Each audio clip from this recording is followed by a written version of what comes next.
Welcome to Urban Sniping. Sako L57 rifle, chambered in 244 Remington, equipped with a Unertl 14 power scope.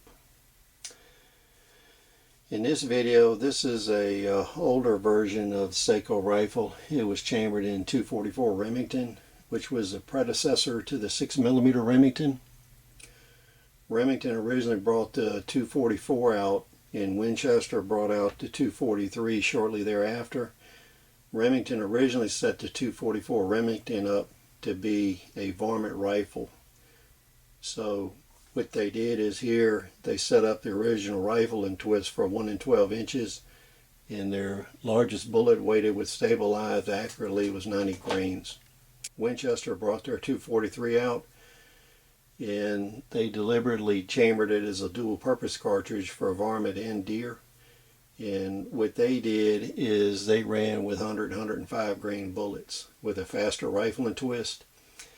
And what happened is when you fired bullets heavier than 90 grains through the 244 Remington, it wouldn't stabilize them properly. So what it did is it gave the Remington a reputation for inaccuracy with heavier bullets. A lot of the 90 grain bullets that Remington was selling at the time were suitable for deer and worked well. When Remington revamped the cartridge, it's actually the same exact cartridge with just a different rifling twist.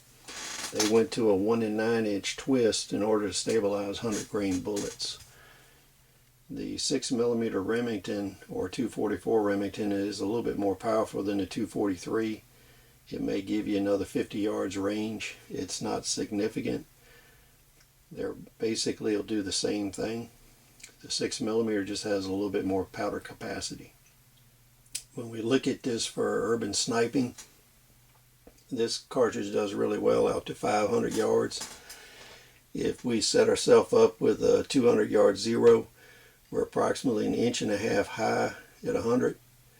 300 yards, we're almost 7 inches below point of aim. 400 yards, we're about 20 inches low, and at 500 we're around 41 inches low. This is an excellent cartridge. That's a reasonably flat trajectory for a 100 grain bullet, which is where these values came from. And what we'll do is a project coming up. We have a Remington 700 chambered for the later version, 6mm Remington, and we'll run several weights of bullets through both the Sako and also the Remington 700 and kind of get an idea of what kind of MOA we'd actually get, for the different rifling twists. And we'll see if Sako deviated from the rifling twist that Remington started with and see what happens there. For us, this is a good urban sniping rifle. It has much lower recoil than the 308, but it gives you much better ballistics than the 5.56 family. And if you're using it as a varmint hunting cartridge for survival purposes, it's a dual purpose round. It's good for both pest elimination and varmint hunting, and it's also good for deer and light game, such as deer, antelope, sheep, things in that weight range. I wouldn't use it for anything heavier like, bear, elk, something like that. These older Sako L57s have a little bit different kind of safety. We'll zoom in here and give you a shot.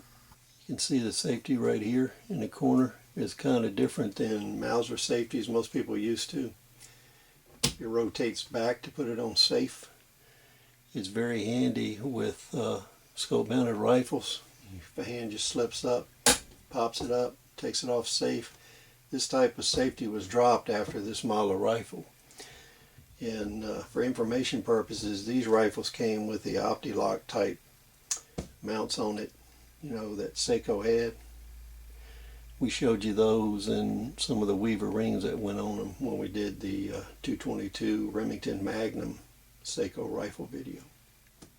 So that was a short overview of the L57 Sako. And we look forward to trying it out in the field to see how it does and comparing it to the more modern Remington 700. We will report back on that once we do those field tests and let you know how it turned out. So thanks for watching, and we'll see you on the next episode.